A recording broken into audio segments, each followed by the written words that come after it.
Hello dear student, Tech Education For You में आपका स्वागत है। मैं हूं आपका दोस्त दिनेश और आज हम देखने वाले हैं कंप्यूटर जनरेशन। जिस तरह से कंप्यूटर हमारा डेवलप हुआ तो आज हम पूरा देखने वाले हैं कि किस तरह से हमारा कौन कौन से कंप्यूटर हमारे आते हैं फर्स्ट जनरेशन में, कौन कौन से कंप्यूटर आते हैं हमारे सेकंड जनरेशन में और कौन कौन से कंप्यूटर आते हैं हमारे थर्ड जनरेशन में, फोर्थ में और फिफ्थ में। तो ये हम सारी की सारी चीज़ें हम देखने वाले हैं। तो चलिए आज हम स्टार्ट करते हैं, ठीक है। तो चलिए देखिए, तो डियर स्टूडेंट, हमारा जो कंप्यूटर का जनरेशन होता है तो कंप्यूटर जनरेशन हमारे 5 टाइप्स में मैंने इसको बांटा हुआ है। तो हमारा जो पहला टाइप है वो है हमारा फर्स्ट जनरेशन कंप्यूटर और सेकंड टाइप है वो है हमारा second generation computer, third generation computer, fourth generation computer और फिफ्थ जनरेशन कंप्यूटर। मतलब क्या है कि हमारे कंप्यूटर के जो जनरेशन है वो 5 टाइप में मैंने इसको कैटेगराइज किया हुआ। अब बात करता हूँ मैं टाइम पीरियड की। तो हमारा टाइम पीरियड का मतलब है कि हमारा कौन सा टाइम में फर्स्ट जनरेशन है और कौन से टाइम पीरियड में हमारा सेकंड जनरेशन है और कौन से टाइम पीरियड में हमारा थर्ड जनरेशन में। तो इसको मैंने टाइम के अकॉर्डिंग बांटा हुआ। तो डियर स्टूडेंट, हम देखते हैं 1942 से 1956, 1942 से 1956 का जो टाइम है वो हमारा माना जाता है फर्स्ट जनरेशन कंप्यूटर के लिए। उसके बाद हम देखते हैं कि 1956 से 1965 से 1965 का जो टाइम है हमारा वो टाइम माना जाता है हमारा सेकेंड जनरेशन कंप्यूटर के लिए। उसके बाद हम देखते हैं 1965 के बाद 1965 से लेकर 1965 से लेकर 1975 का जो टाइम है वो माना जाता है हमारा थर्ड जनरेशन कंप्यूटर के लिए। और उसके बाद हम लोग देखने वाले हैं 1975 से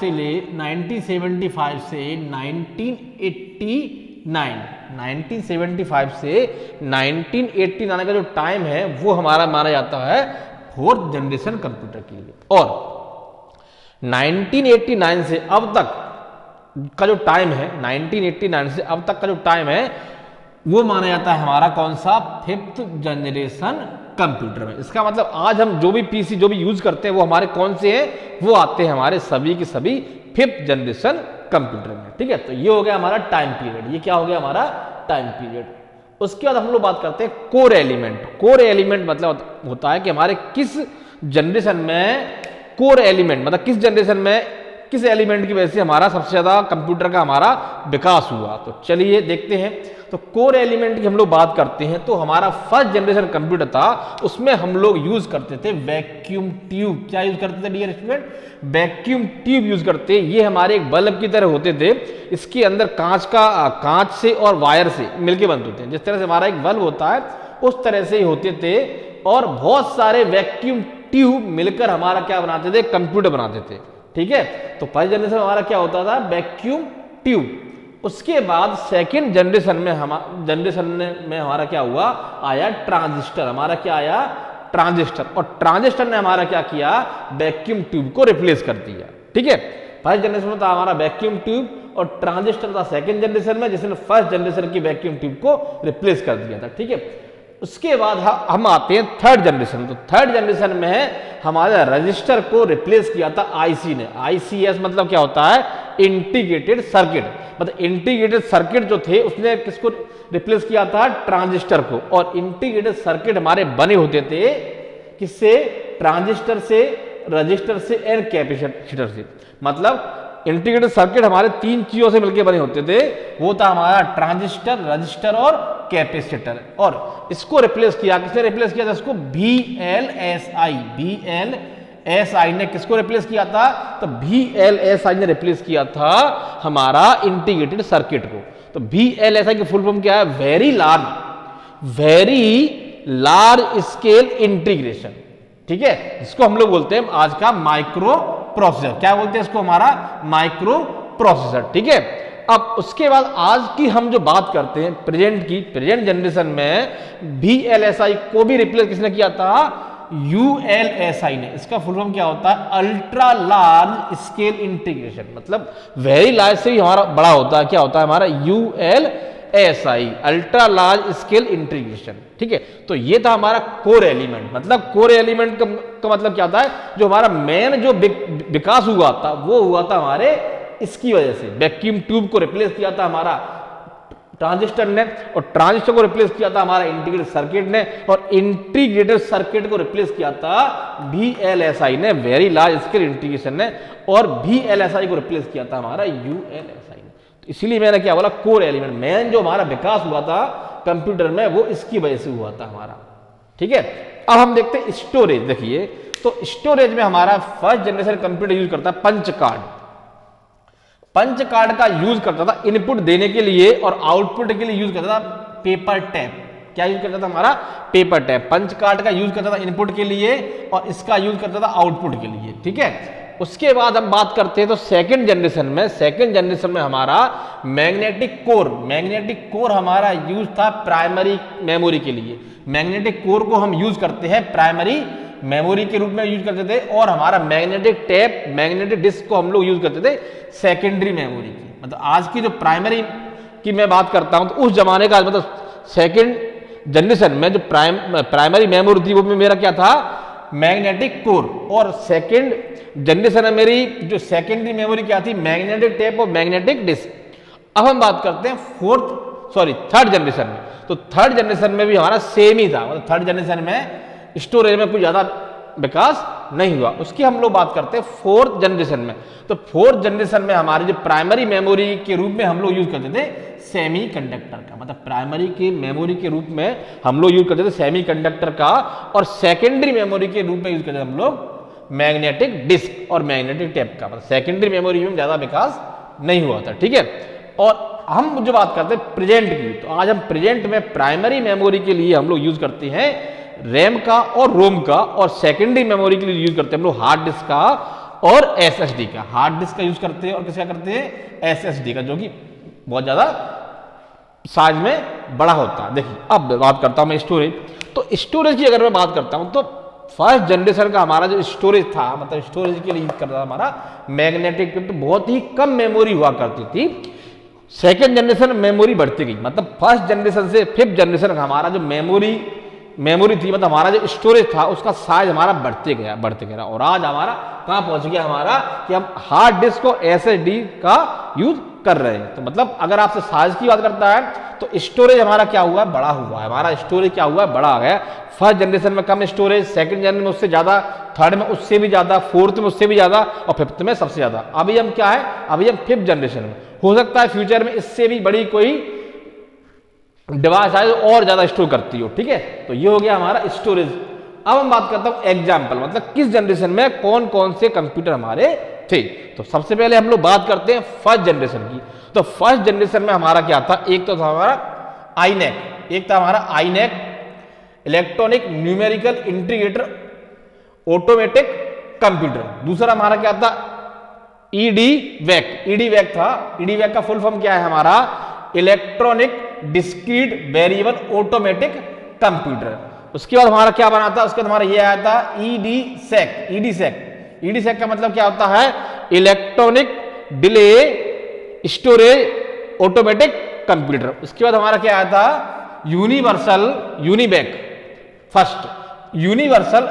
ऑटोमेटिक कंप्यूटर। तो ये हमारे जितने भी एग्जाम्पल हैं, ये हमारे जो एग्जाम्पल है वो है हमारे फर्स्ट जनरेशन में।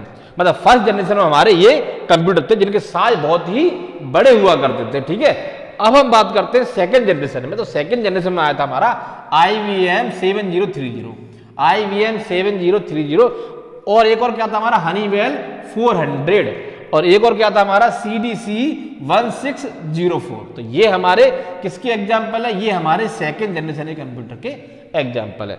उसके बाद में आया थर्ड जनरेशन में। तो थर्ड जनरेशन में था हमारे पास IBM 360, 370, CDC 6600, PDP 8 और PDP 11। तो ये सारे के सारे एग्जाम्पल कौन से हैं हमारे, ये सारे के सारे जो एग्जाम्पल है वो हमारे थर्ड जनरेशन की। और अब हम बात करते हैं फोर्थ जनरेशन में। तो फोर्थ जनरेशन में हमारे पास था क्रे फर्स्ट और क्रे सेकंड। ये क्रे फर्स्ट और क्रे सेकंड जो था हमारा सुपर कंप्यूटर, और इसमें क्या था हमारा एप्पल सेकंड का भी आविष्कार फोर्थ जनरेशन में ही हुआ था, और वैक्स 9000।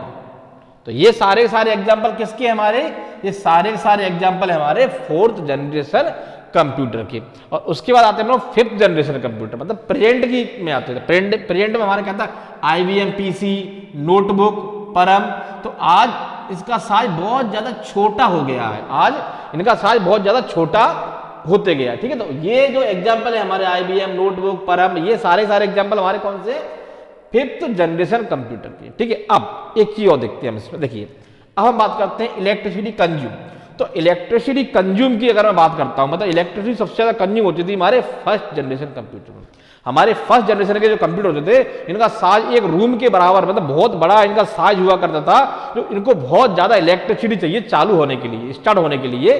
ठीक है, तो फर्स्ट जनरेशन में बहुत बड़ा साइज और ज्यादा इलेक्ट्रिसिटी चाहिए। सेकेंड जनरेशन में साइज थोड़ा कम हुआ, थर्ड जनरेशन में साइज और कम हुआ, फोर्थ में और कम हुआ, और फिफ्थ जनरेशन में क्या हो गया, साइज बहुत ज्यादा छोटा हो गया।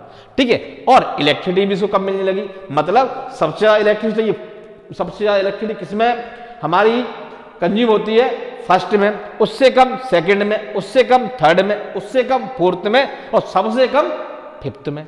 मतलब अगर आपसे पूछता है इलेक्ट्रिसिटी कंजम्पशन, तो क्या बोलोगे, सबसे ज्यादा हमारी फिफ्थ में, उससे कम फोर्थ में, उससे कम थर्ड में, उससे कम फर्स्ट से कम सेकंड में, सेकंड से कम थर्ड में, थर्ड से कम फोर्थ में, और सबसे कम हमारा किसके अंदर है, फिफ्थ में। ठीक है, मतलब इलेक्ट्रिसिटी कंजम्पशन हमारा कम होते जा रहा है, मतलब इलेक्ट्रिसिटी कम से कम चाहिए हमारी, इस तरह से। ठीक है, और अब हम बात करते हैं स्पीड की। तो फर्स्ट जनरेशन हमारी स्पीड सबसे स्लो थी, मतलब बहुत कम स्पीड थी, और जैसे जैसे जनरेशन बढ़ते गए हमारी स्पीड फास्ट होती गई। सबसे कम वही फर्स्ट में, उससे ज्यादा हुई सेकंड में, उससे ज्यादा हुई थर्ड में, उससे और ज्यादा हुई फोर्थ में, और सबसे ज्यादा मतलब प्रेजेंट में है हमारी इस कंप्यूटर की स्पीड। आज प्रेजेंट में कंप्यूटर की स्पीड बहुत ज्यादा है। ठीक है, अब बात करते हैं हम लोग कॉस्ट की। तो सबसे हाई कॉस्ट हुआ करती थी फर्स्ट जनरेशन कंप्यूटर, उससे कम कॉस्ट थी हमारी सेकंड की, उससे कम कॉस्ट थी हमारी थर्ड की, और उससे भी कम कॉस्ट थी हमारी फिफ्थ की, और सबसे कम कॉस्ट की अगर मैं बात करता हूं तो वो है हमारे फिफ्थ जनरेशन कंप्यूटर। ठीक है, अब बात करते हैं रिलायबिलिटी।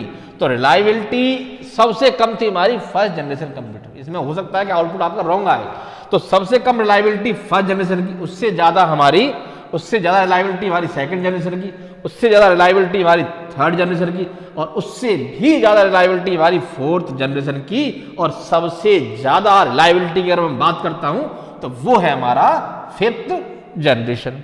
अब देखिए हीट, तो देखिए वेरी हाई।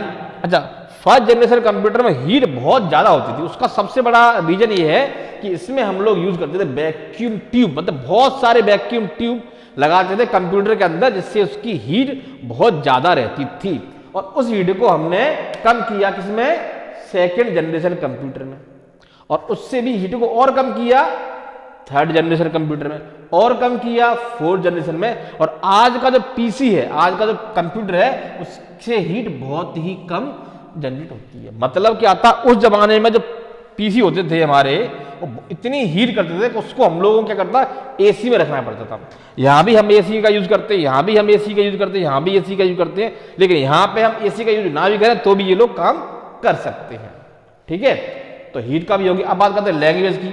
तो फर्स्ट जनरेशन में हम हमेशा यूज करते थे मशीन लैंग्वेज का। फर्स्ट जनरेशन के जो पीसी थे हमारे, उसमें हम लोग यूज करते थे किसका, मशीन लैंग्वेज। मशीन लैंग्वेज मतलब क्या होता है, हमारा 0 और 1 का हम लोग यूज करते थे फर्स्ट जनरेशन के अंदर। सेकेंड जनरेशन में हम लोग यूज करते थे मशीन लैंग्वेज का भी हमने यूज किया सेकेंड जनरेशन में। और असेंबली लैंग्वेज हमारी क्या होती है, इसमें हम लोग न्यूमेरिक कोड लिखते हैं। ठीक है, तो सेकेंड जनरेशन में हमारी मशीन लैंग्वेज, असेंबली लैंग्वेज और हाई लेवल लैंग्वेज, मतलब हाई लेवल लैंग्वेज हमारी सेकेंड जनरेशन में आ गई थी। सेकेंड जनरेशन में हमारी कौन सी लैंग्वेज आ गई थी, कोबोल और फोर्टेन। उसके बाद हम चलते हैं थर्ड जनरेशन में। थर्ड जनरेशन में हमारे पास आ गई थी हाई लेवल लैंग्वेज, और इस जनरेशन में हमने यूज किया था फोर्टेन सेकेंड और 4 का कोबोल और पास्कल। ये लैंग्वेज आ गई थी हमारी थर्ड जनरेशन में। और अब बात करते हैं फोर्थ जनरेशन में। तो फोर्थ जनरेशन में हमारी लगभग सारी हाई लेवल लैंग्वेज आ गई थी, और हमारा डेटाबेस को भी हम लोग मेंटेन करना हमने शुरू कर दिया था। और हम बात करते हैं प्रेजेंट की। तो प्रेजेंट के अंदर सारी हमारी हाई लेवल लैंग्वेज आती हैं। ठीक है, C++, जावा, .NET, ठीक है, पाइथन, ये सारी लैंग्वेज हमारी किसके अंदर है, फिफ्थ जनरेशन कंप्यूटर में। और इसमें हम लोग यूज करने लगे आर्टिफिशियल इंटेलिजेंस, ठीक है, वॉइस रिकॉग्नाइजेशन, फेस रिकॉग्नाइजेशन का हम लोग यूज करने लगे हैं किसके अंदर, आज के टाइम में, मतलब फिफ्थ जनरेशन में। आज हम जिस जनरेशन में है वो हमारा कौन सा है, फिफ्थ जनरेशन है, ठीक है। साइज का मैंने आपको बता दिया कि पहले जो कंप्यूटर होते थे उनका साइज इतना बड़ा होता था कि एक कंप्यूटर मतलब एक कमरे जितना बड़ा साइज था हमारा फर्स्ट जनरेशन का। तो धीरे धीरे साइज को हम छोटा करते गए और आज कंप्यूटर का साइज इतना छोटा हो गया है कि एक घड़ी के साइज का भी कंप्यूटर हमारा है प्रेजेंट में, ठीक है। तो साइज हमारा छोटा होता गया। देखो कुछ चीजें बहुत कॉमन है। देखिए अब मैं बात करता हूं इलेक्ट्रिसिटी कंजम्पशन। तो इलेक्ट्रिसिटी कंजम्पशन हमारा क्या हुआ है, रिड्यूस हुआ है, मतलब कंजम्पशन हमारा कम होते गया है। और स्पीड हमारी क्या होती बढ़ती गई है। और कॉस्ट हमारी क्या हुआ है, कम होती गई है। और रिलायबिलिटी क्या है हमारी, बढ़ती गई है। और हीट हमारा क्या है, कम होती गई है। और लैंग्वेज हमारी क्या है, डेवलप होती गई है। मशीन लेवल लैंग्वेज से हाई लेवल लैंग्वेज आ गई। और आज प्रेजेंट में हम लोग क्या करते हैं, हाई लेवल लैंग्वेज में काम करते हैं, ठीक है। आप आज बात करते हो पाइथन की, जावा की, .NET की, तो ये सारी लैंग्वेज क्या है, ये सारी लैंग्वेज हमारी हाई लेवल लैंग्वेज है, ठीक है। मशीन लेवल लैंग्वेज में हम लोग कोड अब नहीं करते हैं, ठीक है। तो ये है हमारे जनरेशन। मैं एक बार फिर से पूरा समरी कर देता हूं। देखिए हमारी समरी क्या है कि हमारा जैसे जैसे हमारा टाइम के अकॉर्डिंग होते हैं जनरेशन। तो 1942 से 1956 का जो टाइम था, मतलब इस टाइम में जो पीसी थे, इस टाइम के जो कंप्यूटर थे, उसको हमने क्या बोला, फर्स्ट जनरेशन। और 1956 से 1965 के जो पीसी थे, जो कंप्यूटर थे, उनको हमने क्या बोला, सेकंड जनरेशन। और 1965 से 1975 के बीच में जो कंप्यूटर हमारे थे, उसको हमने बोला थर्ड जनरेशन। और 1975 से 1989 का जो टाइम था, उसको हमने क्या बोला, फोर्थ जनरेशन। और 1989 के एवं मतलब आज से 1989 से लेके अब तक, आज की डेट तक, अभी मैं जो पढ़ा रहा हूं उस तक के जो कंप्यूटर है वो हमारे कौन से हैं, फिफ्थ जनरेशन कंप्यूटर, ठीक है। अब उसके कुछ एग्जांपल है हमारे मशीनों की, ठीक है। अब देखो कुछ चीजें हमारे क्या, जैसे इलेक्ट्रिसिटी कंजम्पशन कम होते गया है, स्पीड बढ़ती गई है, साइज कम होते गया है, ठीक है। तो ये सारी चीजें हैं, ठीक है। तो thank you very much, happy learning.